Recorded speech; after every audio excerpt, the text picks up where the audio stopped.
Here's another one. I think this one's a good one for Tony. As a studio, what do you look for in someone who is applying for an art role in your company? We've got a lot of art questions here, so I think there's a lot of interest in the answer. The art role, it's a very broad spectrum that we at a very course level, we're looking to break down art within our studio into 4 main areas. We look at concept 2D artists who work on menus, conceptualizing early design work coming from the designers when they're working on high concepts, etc. So we need someone who can take a vision in words and create a picture, create an image that can then be pushed through the rest of the studio. So that's one type of person that we're looking for. Another one who would be a 3D modeler, can create the characters, can rig the characters and can animate those characters. And then we would be looking for someone who would be an environmental artist, and they create the levels, the worlds in which these characters live. So those are the 4 types of disciplines we have within the art department. And can I ask what kind of swings it for you? So in terms of applicants coming through the door, we've got Train2Game applicants coming through the door, we've got university grads coming through the door, and people without any formal qualifications coming through the door. What swings it for you? Is it the fact they've got a degree or a TIGA TIGA diploma, or is it the fact they've got a blooming good portfolio? Sorry to hark on about it, but it is absolutely the portfolio. I'm looking for them to have proven talent, enthusiasm, raw natural ability, and the commitment to turn that talent into a workable portfolio based on briefs that they've been given. And I think that's the fundamental point. I think your portfolio, as we banged on about rather a lot this evening, is really, really important, but the portfolio needs to be really targeted. So it can't be work that you're proud of or that you particularly like. It's got to be work that is relevant, and your portfolio should change all the time as well, so it has to be relevant to the studio that you're going to. Correct. If you're applying to a driving studio, for example, a studio that builds driving games, and you turn up with a lot of character art, then they're really going to struggle to get their head around absolutely whether you're correct for them. Absolutely fine. Okay, a couple more questions here. When do the tutors stop helping you, etc.? When do we stop helping when the person gets a job, etc.? So just to talk about tutors, Train2Game offers a 6 days of support. That's live telephone support, that's web support via webmail, and that's also forum support as well. The support is offered from 9 o'clock in the morning to 8 PM in the evening as well. So our tutors are available to our students 6 days a week. Those tutors are really there to help on the course content and any problems that they've got, and go through with each of our students what we call the tutor marked assessments, whether they got any questions wrong, and if they did, how they got them wrong, and the areas that they need to look to improve on. The tutor's there to pretty much help you with anything. If you've got a problem, if you've got a financial problem, if you've got a problem with your living, if you've got a problem with your technology or your course, the tutors will support you, and they will support you throughout the course. Their role does stop though. Once you get a job, then their role stops.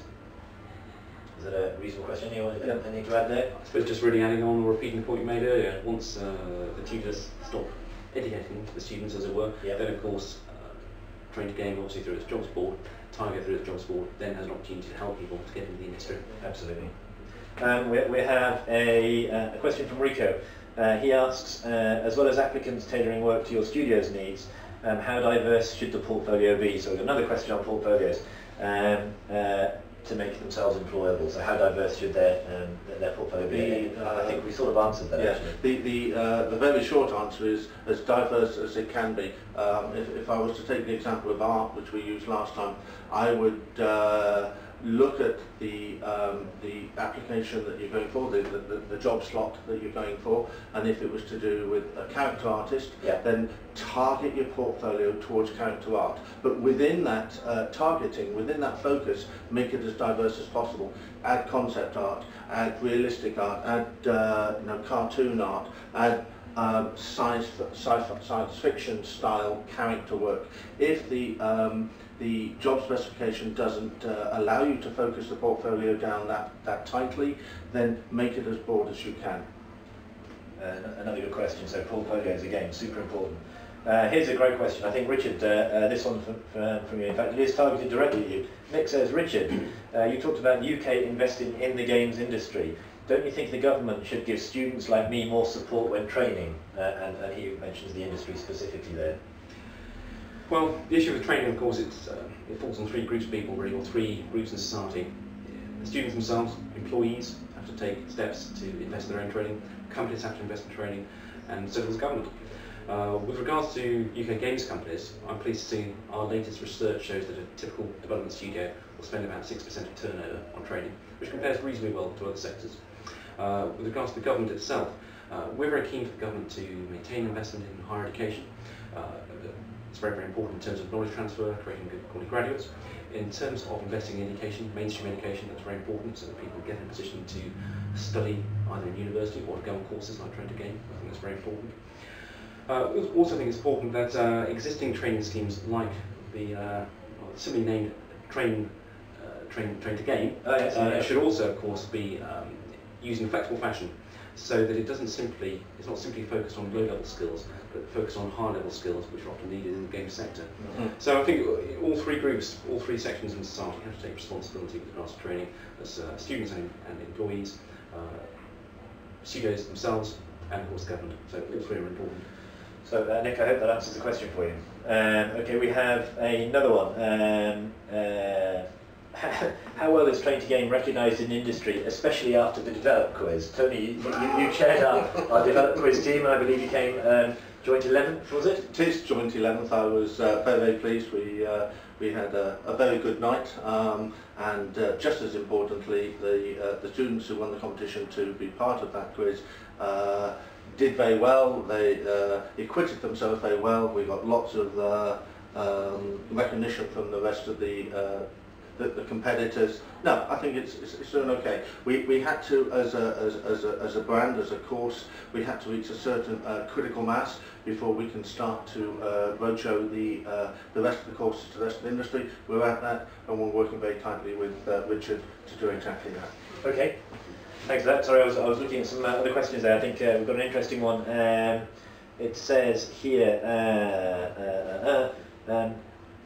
will Train2Game help with expenses to certain key events? I think the answer to that is we run a series of competitions. Clearly we have quite a few students, and for us to fund every single student to go to many of the industry events, of which there are really rather a lot, would be quite difficult for us. But we run a lot of competitions where we have events such as the Develop quiz, and we've got quite a few more of them. We'll be back down at the GDC Develop in Brighton, the Develop conference in Brighton. We'll take students to that. So in terms of supporting our students, we'll help students get to all of these venues in terms of getting them tickets, etc. But in terms of payment, I think we'll do that through our competitions.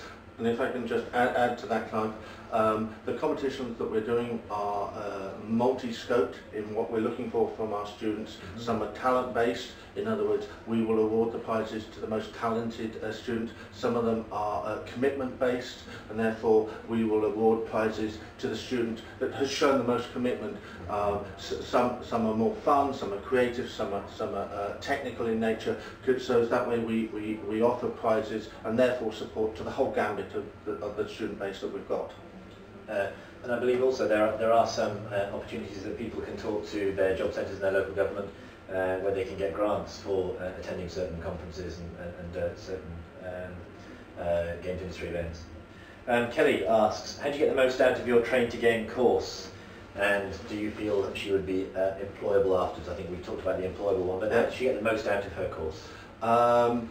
Basically, follow the instructions within the course materials, work really hard at her portfolio work, and any time that she has a problem, either go to her course tutors, which are available, as you've said before, 6 days a week, and they are available for live telephone calls between 9 and 8 o'clock at night, or they're available on web, email. And if she wants support from fellow students, go to the Train2Game forum. We have, 37,000 posts on there now. There's a fantastic amount of information there, as well as almost instantaneous response on some of the threads. Work hard, show commitment, build your portfolio, and ask as much information as you need. Okay, and just to give you that, the forum address for the Train2Game forum, I believe, is forum.train2game.com.